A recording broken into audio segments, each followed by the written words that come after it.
you imagine that creativity has to do with art or something else. And we'll go into a bit around the myths around creativity and also how we can start to adapt our mindsets so we become more creative in our day-to-day lives and turn it into an advantage, whether that's in our careers, our businesses, or just even the way we navigate our own personal lives.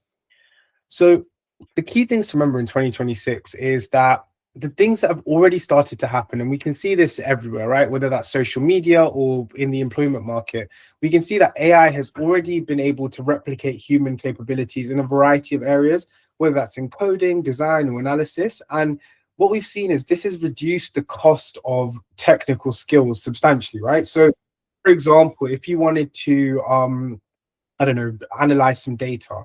In the past, you would have required a data analyst that might have cost you, I don't know, 40 grand a year or 50 grand a year. And today you could pay £20 a month to ChatGPT, to OpenAI, and you can develop, you can have the same level of skill. And this is where this execution cost comes to near zero. We used to have to require people who had to invest in their education, whether that was through degrees or apprenticeships. It required time, money, and it required experience to achieve the same things we're able to do today, but at a fraction of the cost. And again, like the internet really democratized access to information. Today, if you want to learn anything, it's all available on the internet through a simple Google search or through the use of AI. And the idea of knowledge being gatekept disappeared. When I was in medical school, one of the things that we learned was in anatomy, the language that they used in anatomy was often there to act as an obstacle for normal people being able to understand the human body or to being able to understand medicine. You see the same in law, right? Where, for example, you talk about legalese, and it's the language that we use in law or finance or medicine is often really obstructive to the normal person being able to understand and navigate that industry. And it's why AI, in a ways, is a revolution, because not only is higher education or the idea and purpose of higher education changing, but like the idea of being an expert is changing. Like if you wanted to verify whether what someone was saying was true, you could do that quite simply today. And like just simply being good at your job, so being good at whatever you do day to day, is no longer enough. It's no longer distinctive when you're competing with people on a global market. So we've got to think that we're not just competing in our own employment market or our own economy. There's a global economy, a digital economy that we're all a part of. And this is where this idea of an unfair advantage, it belongs somewhere else. It doesn't belong just simply in the idea of technical skills. It started to belong in the area of how we're able to take the information and the reality we live in and conceptualize it in an entirely new way. Now, some of the lies that we were told about creativity and the things to really understand here is that we are all creative. I think to be human is to fundamentally be creative, right? Like, I think kids are much better at this than adults. Like when you think about children's ability to build imaginary worlds and to navigate those worlds, to talk about them, the ideas of things like imaginary friends, these are fundamentally like the building blocks of being creative. And it's why I think that every human should be encouraged to build on that creativity. It doesn't matter if you're involved in maths or the sciences or the humanities, your perspective or your ability to interpret your human experience is fundamentally creative. Next, this idea of creativity and art or media being so interrelated, and they are interrelated, right? Like when we think about the epitome of creativity, oftentimes that is design thinking or designing really cool pieces of art that makes us feel things, or music, or new forms of media or content. But the thing is, even the way we run businesses, the way we work day to day can be creative. I think this is an insight that I had, and it's like the idea of living like an artist isn't necessarily someone who paints all day or draws pictures. It's choosing to live in a way that takes your experiences, your learnings, your lessons, and turns it into a way of being. And I think to create is to fundamentally understand like the opposition of creativity is consumption. So when you're not consuming and you're cooking a nice meal, like that is fundamentally creative. And like this idea of you either have it or you don't. When I was growing up, I never thought I was creative. I used to like absolutely hate art class because I thought my ability to draw or to paint wasn't on par with what was considered beautiful. But the idea is that creativity can be nurtured and developed. For those of you who are interested in things like art history, like this idea of postmodern art, right, is really interesting because I think I was watching something about this, and they were talking about in an art gallery where they had a toilet seat, like a toilet, literal, just a toilet, and they described that as artistic. And the thing is like beauty is in the eye of the beholder. Like you observing something and your interpretation of it is fundamentally creative. So it's not something that is a mystical gift. It's something you develop and nurture. And the nice thing about creativity is not that there's a right or a wrong. Like fundamentally, something you create could have utility, so it could be useful to someone, and that could be why it's creative. But it could also be that something you create is emotional and it helps someone to feel something, and again, that's also creative. So just remembering that these beliefs we hold about creativity can fundamentally hold us back. So how has AI changed the game? It's one of those things. So we did our private school event a few months ago, and like one of the kids wrote on the private school on the back of one of our posters, and they wrote "fuck AI art," and it was something that stuck in my brain, right? Because the idea that AI can create images or it can create written word, it can create stories, it can create reports. Like none of these fundamentally make AI good or bad. It's just the way that humans interpret this. So, for example, for young people who enjoy painting or drawing, you can imagine it being quite maybe overwhelming or quite concerning, and sort of their views become orientated around fear as opposed to thinking about what they could actually do with this technology, because it doesn't replace us, it replaces our ability, like it replaces the parts of the process that one human might not like and another human might like. And I think the reason that we have to remember that AI has changed the game is when execution costs have lowered so much, the value of a human creating something actually increases. So thinking about something like painting, right, or drawing, or even 3D printing, if it's AI or robot driven or it's been 3D printed, it has less value because it has less meaning to other humans in comparison to something that a human made or a human drew. And that emotional attachment is fundamentally what is valuable.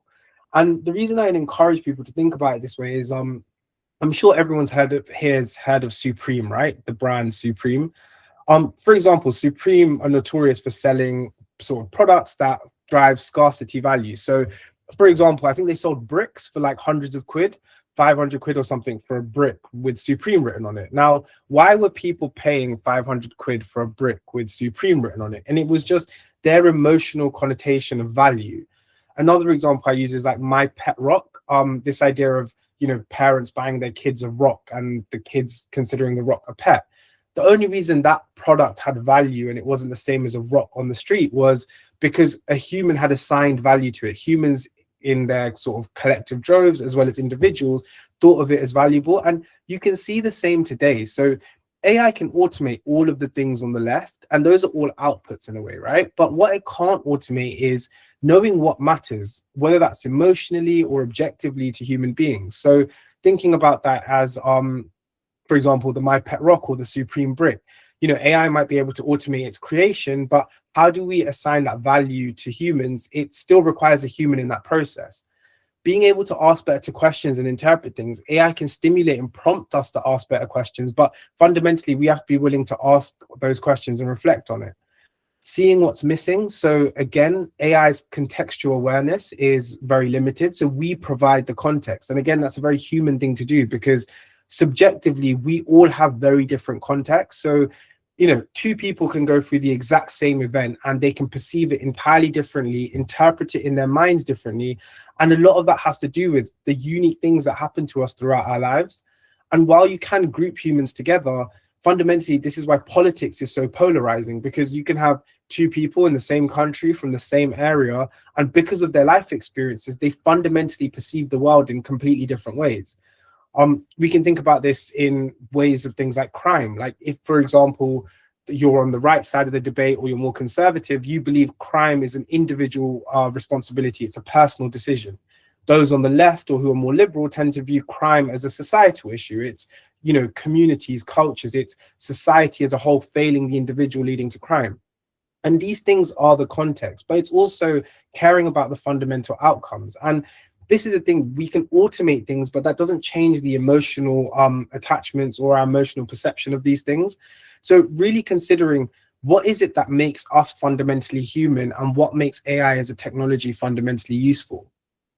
So things that creativity is, and it's not the areas that we might imagine. So it's not just making things look pretty or making things look aesthetic, it's also problem, right?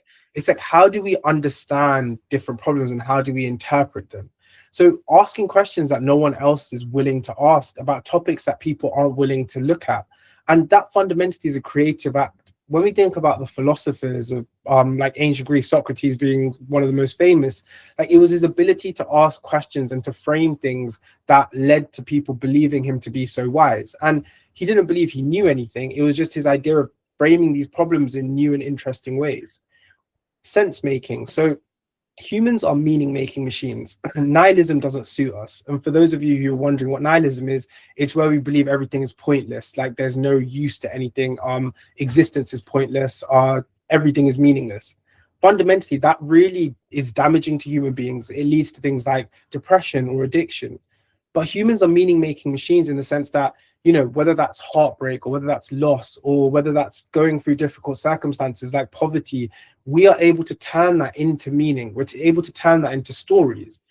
You know, if anyone's read authors like Dostoevsky, it's really interesting to read how you can turn really dark human experiences into things with such depth and meaning. And that is fundamentally creativity, because the world is neutral. Reality is very neutral, right? Like reality doesn't favor people. It's quite like nature. Nature doesn't care, it doesn't see good or bad or morality, or it just is what it is. And humans are able to make sense of that. They're able to make meaning from that. And even with AI, like you see that with the anthropomorphizing of AI, right? Like people thinking that you know, chat GPT can give them the secrets to the universe. And that meaning making is fundamentally creativity, but it can lead to both negative and positive things.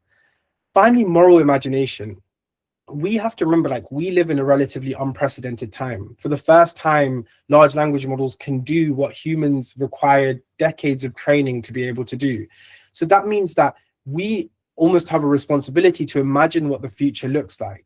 We have to remember that we have judgment that machines can't replicate, because we have experienced what it is to exist, what it is to be conscious. You know, we can sit and talk about whether machines are conscious, but the reality is right now we have that capability to make judgment, and that means we have almost a duty to direct these machines in a specific way, or direct these intelligences. And it's remembering that AI is in the room with us. Like when we're thinking about problems, when we're thinking about how to navigate our lives, there is a lot of our ability to refer to, I don't know, Google searches or large language models for that advice and for that understanding. But creativity is fundamentally a core human capability. We've been doing it from our very first humans, right? Whether they were able to create fire, or whether they were able to navigate and build cities or villages or whatever. Like the entirety of human experience in a way was created by other humans. I always say, like, outside of the laws of physics, the laws of chemistry, like things are relatively up for grabs. Like once upon a time, someone imagined what democracy or what cities should look like, and humans have been building on that knowledge and creativity ever since. So thinking about, like, now execution is cheap, what is the hierarchy of like value when it comes to how we interact with AI, or even this idea of creativity? So like, what should we think about when it comes to being creative? So the top of the pyramid is the things that AI can't replicate, and at the bottom are the things that AI does brilliantly. So if we had to think about taste, judgment, and vision, like when we think about artists and designers, musicians, cultural icons, what are they really paid for? Why do we pay certain creative people millions of pounds, and why do we pay other people none? And it's because of their taste, judgment, and vision. You know, we can see this in our, like, who you sort of navigate in society, or who your audience is, like that will determine your taste, judgment, and vision. So if you think about someone like a sommelier when it comes to wine, like they are paid based on their taste and their judgment. When you think about CEOs or entrepreneurs, they're paid on their vision and their judgment and even their taste, because it depends on what they view as, you know, aesthetically pleasing or ethical, or what they view as worthwhile, that then determines how they proceed. Synthesis and context. So your ability to bring together multiple fields. For those of you who've never heard of skill stacking before, it's very difficult to be in the top 10% in a single area. So if you wanted to become a top 10% historian or a top 10% biologist, that might be quite difficult. But if you were able to stack a bunch of other skills, so you learned history, biology, philosophy, AI, and then you learned sales and marketing, you would very easily be in the top 10% in the world at that specific skill stack. Because when it comes to synthesizing and developing context in multiple areas, humans rarely ever do that. We weren't really told to do that in the industrial age. You know, when we think about people who complete their education in the 80s and 90s, the early 2000s, you were very much taught to become a specialist in one specific path. You weren't taught to jump from job to job or to learn multiple disciplines. And that leads us nicely on to what synthesis and context allows us to do.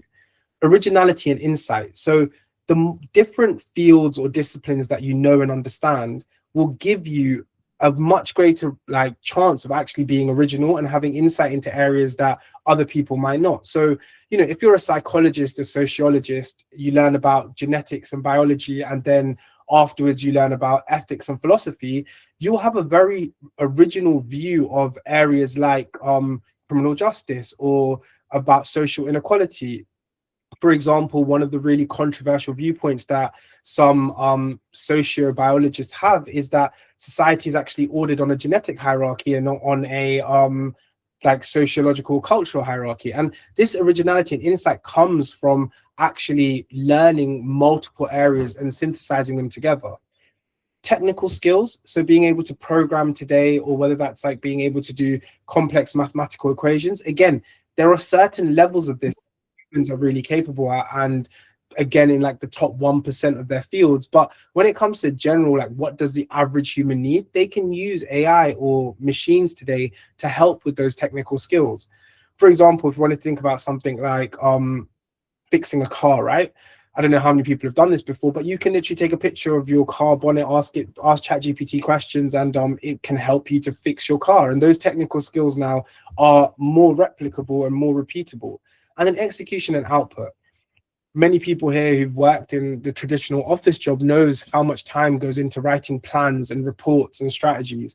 And today, using sort of the higher layers of that pyramid, you can just input all of this into a large language model, and you can get that execution and output that then enables you to get your work done. And creativity is fundamentally that bridge between intelligence and wisdom. So, you know, wisdom is being able to draw those links between information and experience, and then turning that into something tangible, usable in your daily life. And a lot of that does require creativity. Thinking about where creativity shows up. So in business and entrepreneurship, this could be spotting a gap in the market. Now, if we wanted to think about something like Apple and Steve Jobs, right? Like the belief that personal computers and every human on the planet would want a computer or a smartphone is a relatively outlandish view when you think about it. And you think about the time in history that Steve Jobs was about, and Steve Wozniak was about. Like, to understand that and to see that gap in the market requires creativity. It requires to see what others aren't seeing. And I think it was Steve Jobs who said this, which was like, as an entrepreneur, it's not your job to know what people want. It's to make them basically not to know what they want, but to tell them what they want, to convince them that they want something they might not want. And again, that requires a level of creativity in how you get your messaging out. It's also how you reframe problems, right? Like, for example, when we think about Apple again, we think about like this idea of functional design and aesthetics in the computer. And then we think about like the famous ad campaign of think differently. Like, everyone wants to believe that they are thinking differently. And by harnessing that, you're able to then reframe the problem of selling to making people feel like they're being spoken to. And then this leads people to want to affiliate with a brand or buy a product. Leadership and teams. So, you know, when you're dealing with diverse groups of people and when you're trying to build a culture, that requires creativity, because every single company I've ever worked in has different cultures, and the way those cultures have been instilled require a level of creativity. When we think about how, you know, government even, for example, might want to lead us like that, or a political strategy or an election strategy, that requires creativity. If we look at politics today, right? Don't know how many people keep up with politics today, but like Reform and the Green Party. If we look at the Green Party strategy and Zach Polanski, his ability to use social media and the way he uses it is very different to Nigel Farage. But both have their effectiveness in building a culture and galvanizing people around a specific message. And again, that requires a lot of creativity. And it's like making decisions where there's no playbook. You almost have to enjoy making it up as you go along. And I say this to the team all the time, like, you don't know, like, no, not knowing and just being able to figure it out through that ambiguity and just having a go is fundamentally what it is to be creative. And that is like recognizing that if you want to be a creative person, you're trying to figure out the places in the world where there is no playbook, there are no rules, and you're making it up as you go along. Social impact is another big one. Many of our systems in society today are broken, whether it's our housing market, whether it's our healthcare system, whether it's our criminal justice system. They are fundamentally broken. And in order to redesign these systems, we need creativity and we need alternatives. Using art forms or literary genres like solar punk is one way of doing that, but it's also reimagining about what would we want the world to look like. And sometimes we get really bogged down in this learned helplessness. Like, fundamentally, when I talk to people in society and you ask them about, what do you think we should do about homelessness? Like, people will fundamentally believe that they cannot do anything about it. But the thing is, small groups of people or single people are the ones who lead change. And the reason society is the way it is today is because small groups of people decided that they could do something about it. So just imagine, like, what alternatives are there and how do you create change that lasts?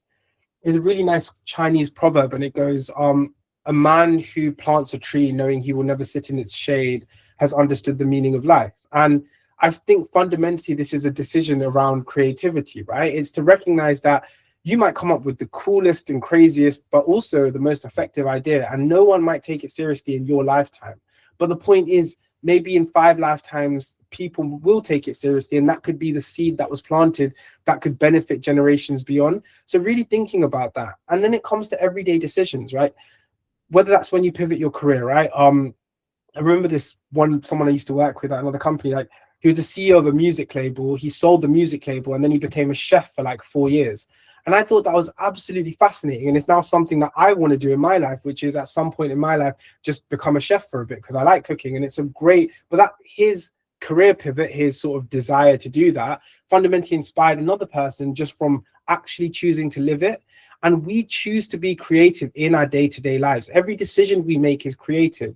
Our relationship choices, like, if we wanted to think about the first interracial relationships that showed up like post-colonial era when people were settling in the UK or the US, that fundamentally changed culture. It challenged people's beliefs about, what was appropriate, what was satisfactory. And those relationship choices, whether that's friends, family, partners, can all change the direction of how things look or how things flow. But it's like even how you spend your time, right? Today, for example, someone choosing not to scroll on social media is fundamentally a creative act. It's to choose to live in real life. Someone choosing a old Nokia phone as opposed to a smartphone. These are creative decisions that require us to think outside the box. So just think about this in your day-to-day life and it can really help.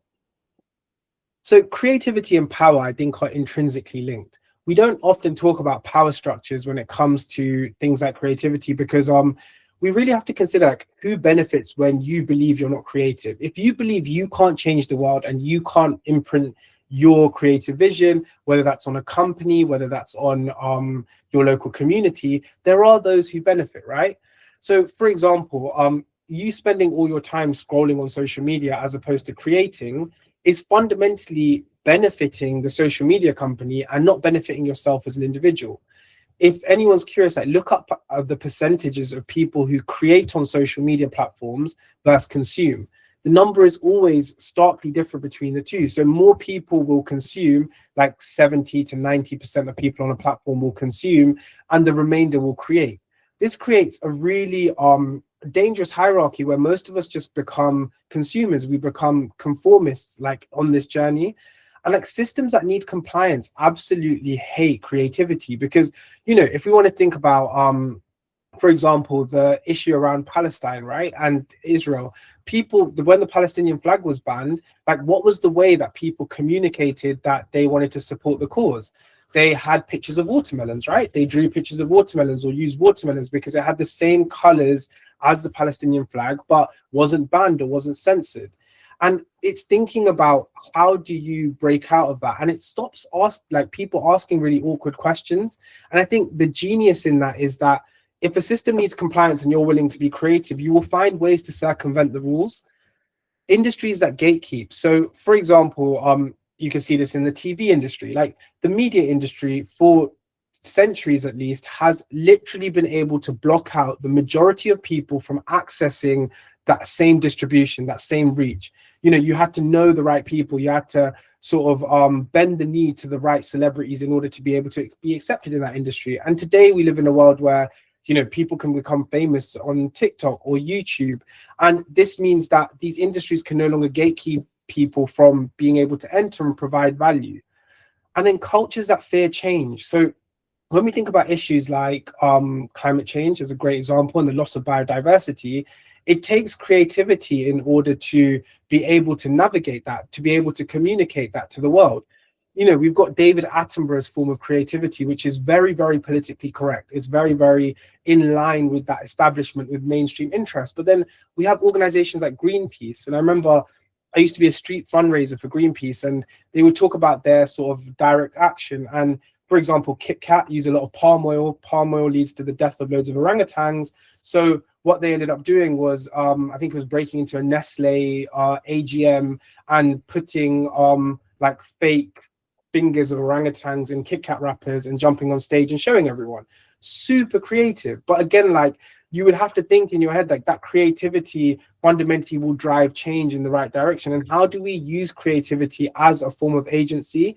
Because how you choose to live, the clothes you choose to wear, the words you choose to speak, all impact the way the world perceives you and the issues that you represent. And I'm not encouraging everyone to be an activist, but at the same time, I'm encouraging you to stand up for what you do believe in, and being able to vocalize that and to embody that is a real form of liberation. It stops us feeling like we are just helpless in this wider system and wider society. Now, the cost of not developing creativity is massive. When we think about things like career stagnation, I've met many people who've worked in corporate careers for long periods of their lives, and their brains are wired in a way that they believe that that is the only way to work. It is the only way to thrive, and it's the only way to live. It limits them, regardless of how unhappy it makes them. And then you see people who are able to be creative, the person who had a side hustle alongside their main job, who was making videos on the internet, or who was helping people with their side hustle and like coaching them or mentoring or being a therapist. And you can see how they leapfrog those who lack creativity. And you want to become interchangeable. On the other webinar, we were talking about interoperability, but we want to be interchangeable in a time where fundamentally we don't know how the world's going to look in a year's time or 5 years' time. And it means that we can play many different roles. You want to find, like, creativity is a skill. It doesn't matter if you're a lawyer, an accountant, a doctor, an artist, or a therapist. Like, being creative is beneficial in all of those circumstances. Next is, you don't want to be managed by systems. When we think about AI being used in recruitment or social media, or even in day-to-day life, like the way we're able to sort of interact with each other through government services, you don't want to be managed by these systems. You want to be able to use creativity so you don't fit in a box. You're almost sitting outside of these boxes. You're sitting outside of these systems. So thinking about, like, how do you start to shape your choices, and how do you start to direct your life? And not having creativity stops you feeling like that. You become imprisoned by your identity. Like, if I asked you, who are you? And your first responses was your gender, the country you're from, your ethnic background, your religious beliefs, and all of these were groups that relied on others, fundamentally there's a lack of creativity there, right? But if you went and I asked you, who are you, or who do you think you are? And you went, I'm creative and I have agency and I want to do good in the world. Like, these are things that can't be taken away from you. They don't require you to conform in order to have an identity or to say who you are. Also, dependence on tools. Like, when we think about things like AI psychosis, these are more likely for those who cannot see that they are interacting with the world and not the world is doing unto them. And like, when I say this, it comes back to that locus of control. So for those of you who aren't aware of what locus of control is, it's, if you have an internal locus of control, you believe you are the master of your fate, you are the captain of your destiny, you drive your ship in life, and you take a lot of personal responsibility. If you have an external locus of control, you'll tend to say, you know, the stars weren't aligned, the government are the reason I can't do X, Y, and Z. It's always externalizing the reasons you can't live a good life. And that creates dependence, whether that's on tools, on systems, on communities. And fundamentally, we want interdependence. So we want to need a system. Like, you know, we need the government to keep us safe, to run our systems, to allocate money. But they also need us. They need us to interact with those systems, to provide feedback, to help build these things. But when we're dependent on them, the relationship changes. It becomes more parent and child as opposed to two adults trying to navigate something together. And finally, irrelevance. Like, you know, one of the biggest fears that people have as they get older or they go through their careers is becoming irrelevant. And one of the things that younger people tend to have in comparison to those who are older is just the ability to constantly adapt and evolve, to roll with the punches. And I think one of those things to think about is, I don't think age should be a limiting factor. I think we all have that capability to constantly adapt, to constantly evolve, right? We see this on all of our programs all the time, where it's those voices who are willing to adapt and evolve who often thrive, and those who are boxed in by a mindset that might have been relevant 20 years ago or 30 years ago who often struggle, because they will argue to make themselves irrelevant. And that's what you want to do, is you want to enjoy being wrong. You want to enjoy trying new things. You want to enjoy cringing in your day-to-day. So some small reframes on creativity. It's not a talent and mystical gift that's just given to you. It's something you practice in your day-to-day life. It's something you practice by the things you choose to buy, the things you choose to say, how you choose to interact with the world. And think about those small ways you can have intention and repetition in your creativity. You know, there's a really good book by Stephen King on writing, where he talks about his writing journey. And, you know, that man has literally sat there and written thousands of books in with a way of, like, it's just an intentional practice. He's not trying to get to the outcome. He's falling in love with the process. There's a really nice quote in the Bhagavad Gita, which is a Hindu text, and it says, we have a right to our actions, but not the fruits of our actions. And it's an important way to think about creativity. You want to just practice it day to day, and you just want to be creative in the smallest and the biggest ways. You want to think about creativity from confidence to curiosity. There's no such thing as being shit at being creative. Like, it's a process, and it's just understanding, how do you improve at that process, and understanding that, like, you will never be a perfect creative. You will never be perfect at creativity. It would be near enough impossible. You would just need to start with the right questions and navigating that journey using those questions. And then what's really interesting is, like, from expression is what we were taught at school, right? This idea of, like, it being a way of self-expression, that we want to show the world about everything that we are and who we are and what we're about. But think about the impact. Think about the pieces of artwork or the choices that people make that enables them to create change that matters. And what change matters to you? That's the thing to really think about. I think by creating from a place of purpose is often so much easier than creating from a place of projection. So when you're trying to create something that represents you, or like embody something that you are, it's very difficult to really get it right. Whereas when you're trying to create change that matters, you know you can't get it perfect. It's just a process that you start to enjoy. So ways that I'd encourage you to think creatively, and it starts with mindfulness and presence, right?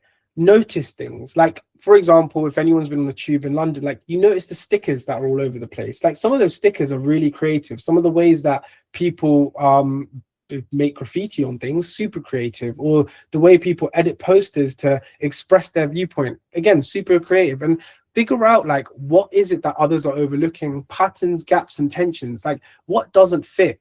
And like, one of the things that I really reflect on is, like, you know, nature makes humans feel really great, and then you look at cities and they're like devoid of them. Like, why doesn't that work? And it's just remembering that noticing is the first step of this process. It's just awareness, right? Then think about reframing it. So, like, ask different questions, like challenging assumptions, and asking someone a question that challenges their assumptions can sometimes be really enjoyable. And I genuinely believe it's an act of creativity. Like, asking people, why do you think the way you think? And even asking yourself that. You know, we talk about metacognition a lot, and that's just learning to think about your thinking. But you can do this with others you meet on the street. Like, for example, like, why do you do that? Or what do you enjoy about what you do? And you can start to look at things from such diverse angles. And there's a nice quote by a philosopher, and it says like the true sign of intelligence is to hold two entirely opposing views in your head and to not have to feel like you have to choose either. And I would recommend people do that, like being able to look at both sides of a political debate, both sides of a conflict, and not to assign morality or our own projections onto it, and to go, oh, I understand that, and I understand that, and that makes complete sense. And you just need to be able to go through that. And it starts with challenging your own assumptions. Like, what do you believe? Why do you believe it? And do you actually want to believe it? And I think part of it is like that reframing helps us to view the world through an entirely lens. And again, that is a very creative act. Experiment with absolutely anything, the smallest things and the biggest things. It could be writing sticky notes, buying something new. It could be drawing on something. It could be just writing in your journal for a day, and really think about like, what am I trying to achieve from this experiment? What will be a good outcome and a bad outcome? If you're using things like AI during these experiments, think about like using different models and seeing what the models come out with. And you can see that, for example, depends on who's made that model, you can see that the iterations will be completely different. And what does that say? And how does that then circle back to noticing and reframing? Then this integration, again, it's super useful. I recommend that people experiment in ways and approach creativity in ways that don't align with their day-to-day job.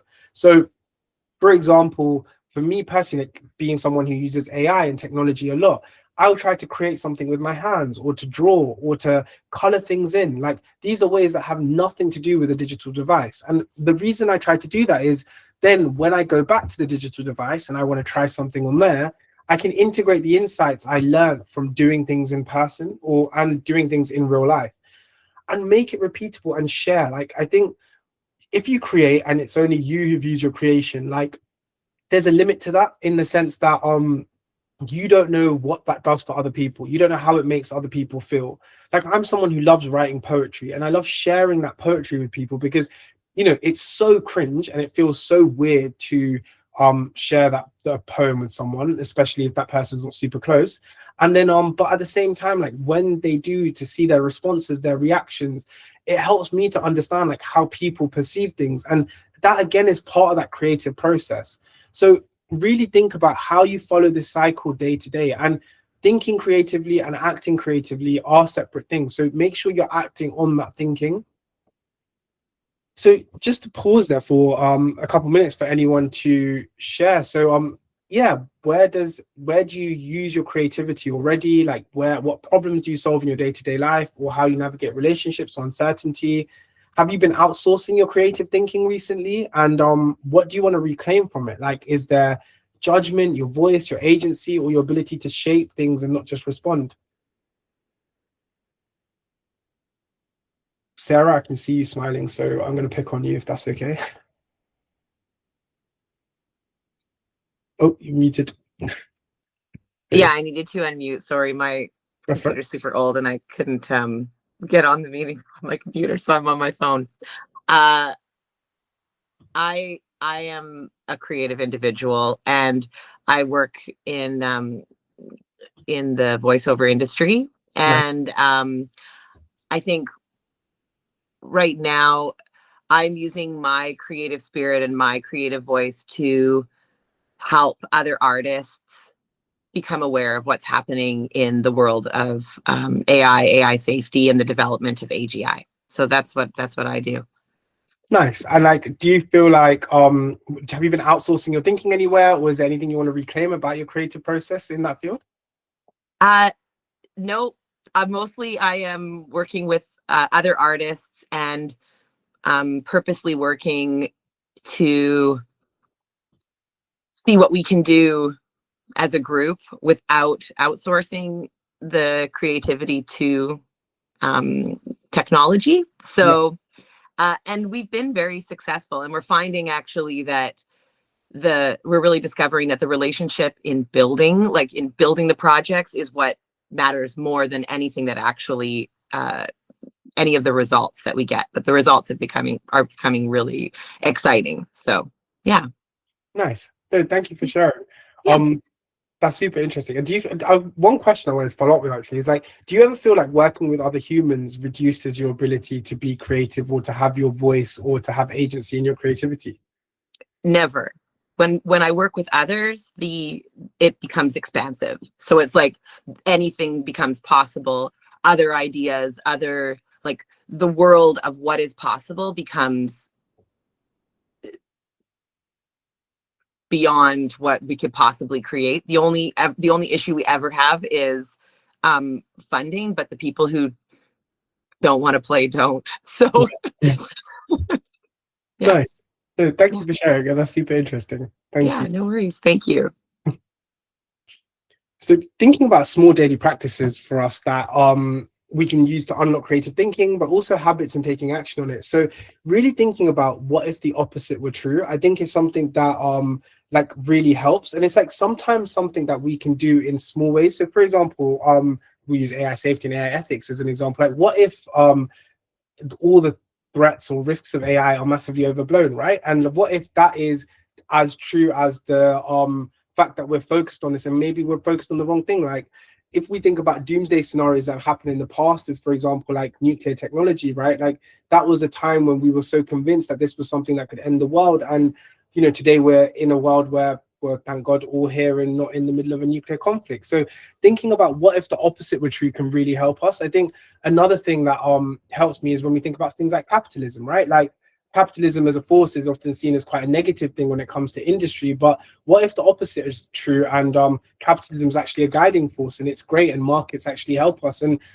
I'm not saying that I necessarily believe that, but it's just being able to hold those opposing thoughts in our head and to be able to appreciate them, because when we become fundamentally fixed on a specific viewpoint, oftentimes that limits our ability to be creative. Thinking about who's not in this conversation. So one of the things that really inspires me about the work we do at Breakthrough is when you look at a traditional AI company or those who work in AI, they're often the most affluent, the most educated. They are often those who you know, thrive in that world of big tech and corporate. But what if it was people who were from very normal backgrounds, from the working classes, from people who wouldn't traditionally get into these spaces? What would the sector look like? What would the goals of the sector look like? And then how do we make that happen?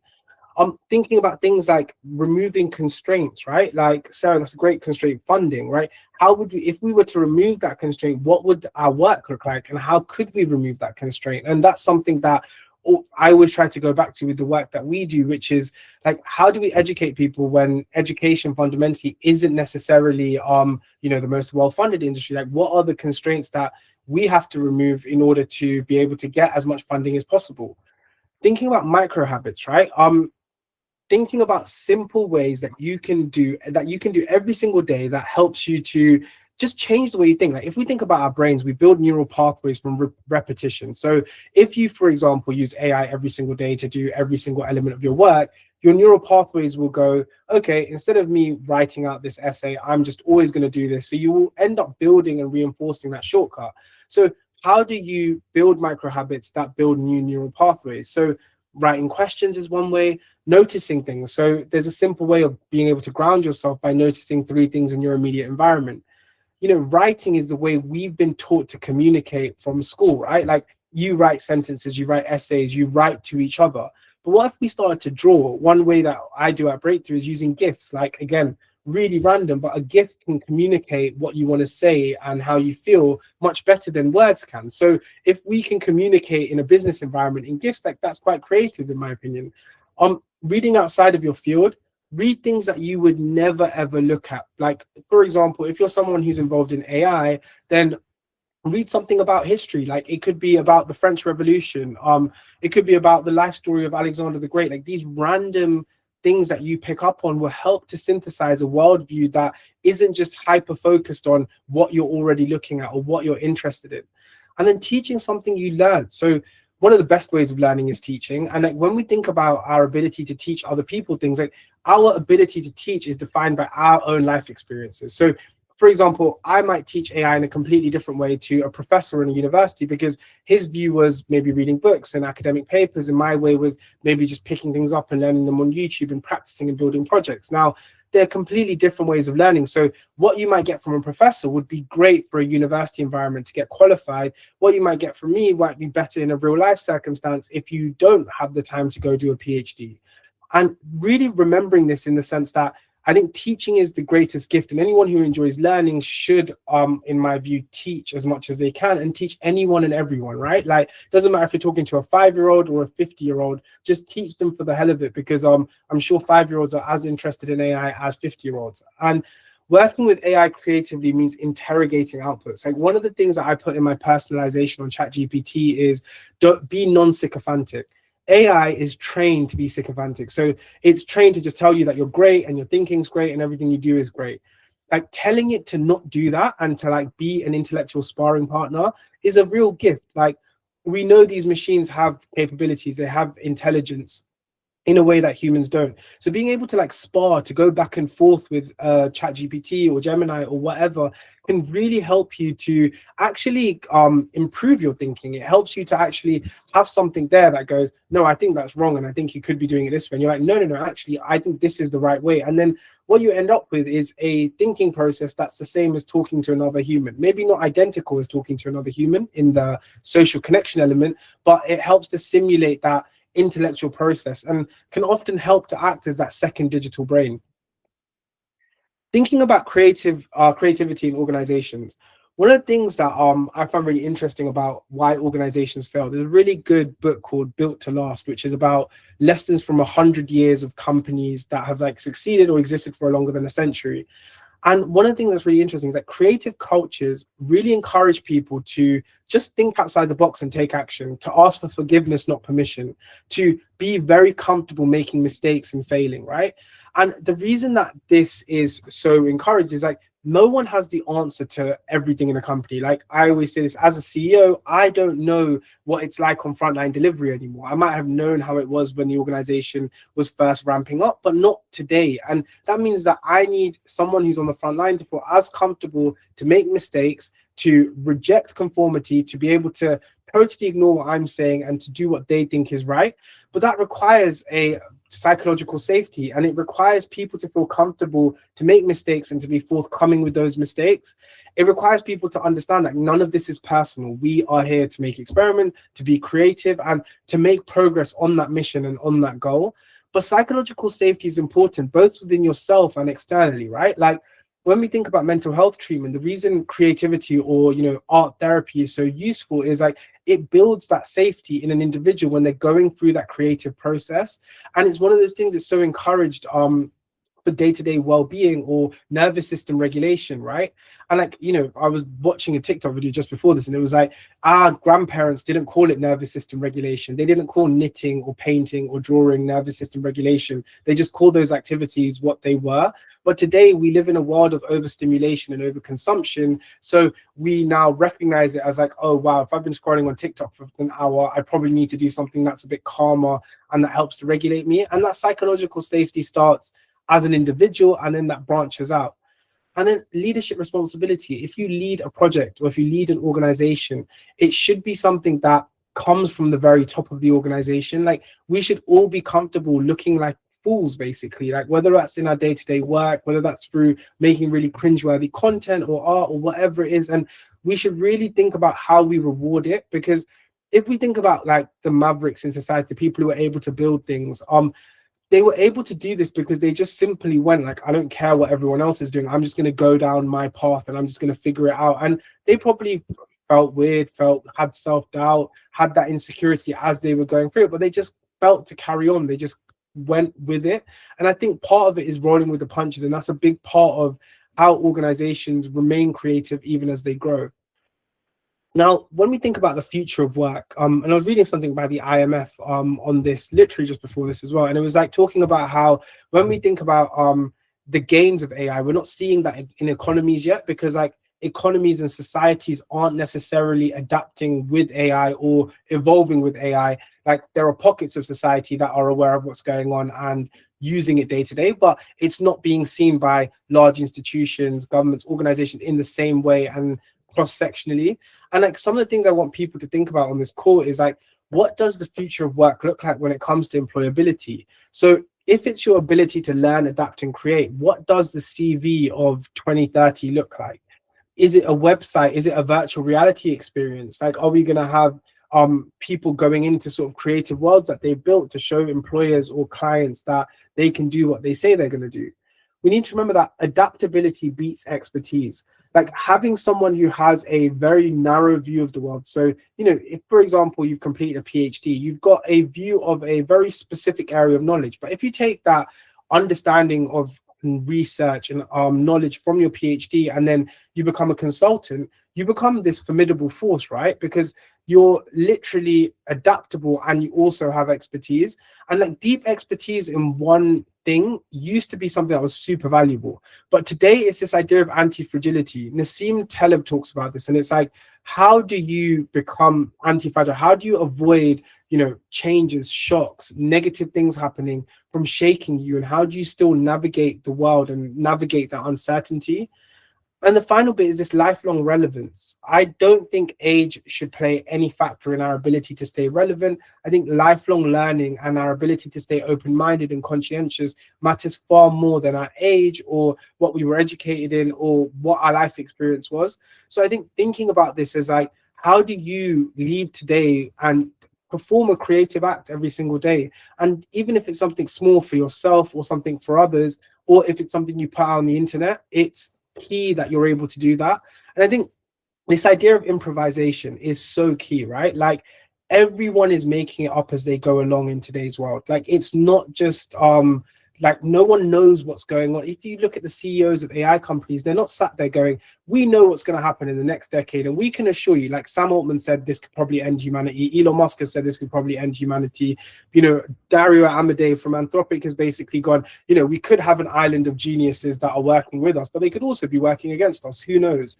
And like, if these people who know as much and are in the industry as much as they are able to go through life just improvising, why aren't we? And I think sometimes we sit there with this belief that we need certainty and confidence, and we're told, you know, act when you're sure. And the reality is you don't need to do that. You just need to go with it. You know, like when Elon Musk started SpaceX, right? Like people genuinely believed he was crazy, but there was something called the Mars Society that existed and that he joined.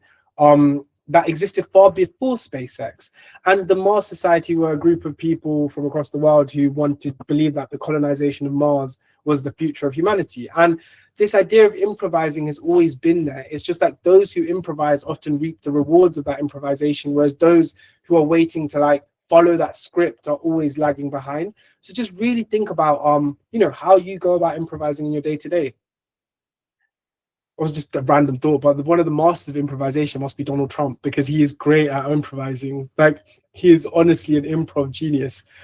Anyway, so creativity being tied to purpose, right? Like mental health and fulfillment, as I spoke about before, like passive consumption should be your biggest red flag. How much do you create in and how much do you consume? This difference is like one of those balancing acts that we really need to think about in the modern world. Like when we were kids, like we definitely created more than we consumed in school, through our day-to-day lives, through how we experience the world. And then as we become adults, and again, a little anti-capitalism trope here, but like the reality is like the system exists on consumption, right? GDP grows based on our consumption.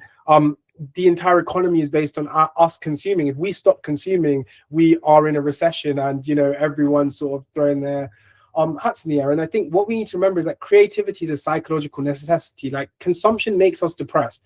We live in the most abundant time in human history. We live better than kings did hundreds of years ago, but we're more miserable than ever before. So we have to ask ourselves why. And a lot of that comes down to the fact that like in Buddhism, they talk about sort of hungry ghosts, right? Like in each human exists like a spirit, and it's a bottomless pit, and we just keep filling it and filling it and filling it with new things, new substances, new foods and everything. And just think about like how you create more than you consume in your day-to-day. And if you are passively consuming, scrolling on social media, eating food that you shouldn't be, like just think about what it is you can do to turn that into creativity. And like simple ideas, right? You love junk food. Figure out how you can make something that brings together your favorite junk food and also something a little bit healthier, and that turns into a creative act.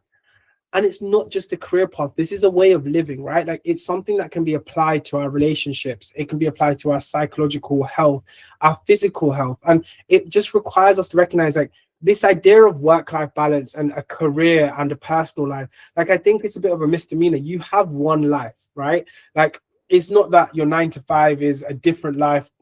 I don't know if anyone's watched Severance, you know, where they have that thing where you're two separate people. But the point is like the idea is you want to have one life. You want that life to be meaningful, purposeful, filled with love and laughter and creativity. So recognizing that it's not just about your career path, it's about someone who just views the world through a lens of like anything is possible. And I just want to assure you, anything is literally possible. So just recognizing that the journey is the key here. It's not about the outcome. And it's not forgetting that your medium of creativity can always change. So some simple and non-overwhelming ways to start today. Number one, start asking better questions, and ask better questions of absolutely everything, and ask those questions in creative ways to people you might meet. Like, I think one of the nicest things to do is when you meet someone new or you talk to a friend or a family member, asking them a creative question is one of the best ways of building connection. I was talking to someone earlier in the week about familiarity versus connection, right? We're so used to building connections based on familiarity, our family, our friends, our local community. But connection comes when we're like breaking that like almost illusion of familiarity. We ask someone something that, you know, might be a bit uncomfortable, might challenge our assumptions or their assumptions, and just think about some questions you might want to ask different people and, you know, assess their responses. And that will help you to find insights and patterns. Noticing things, like notice, it could be anywhere, right? You could go, there was like someone told me this once about biscuits. They were like, you know, if you go to like Cuba, in Cuba they have like a single brand of biscuits that everyone has, right? Because socialism.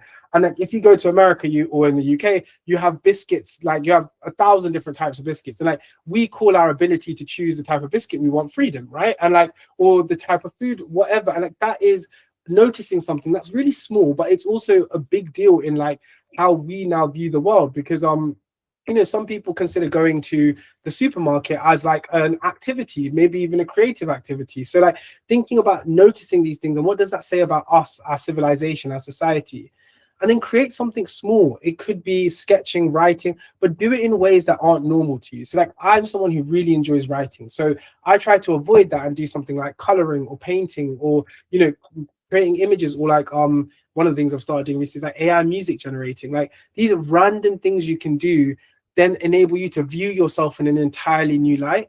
And yeah, definitely just start today. And it's like one of the things, just take action on. You don't need permission. We live in a permissionless time. You just need to do it. And that's one of the biggest things. Just like if you create something every day, show someone you love, and it's just a decision you make every day. It's what separates those who are creative and those who thrive in their careers from those who don't. So just remember, like, in a permissionless world, what is stopping you apart from yourself?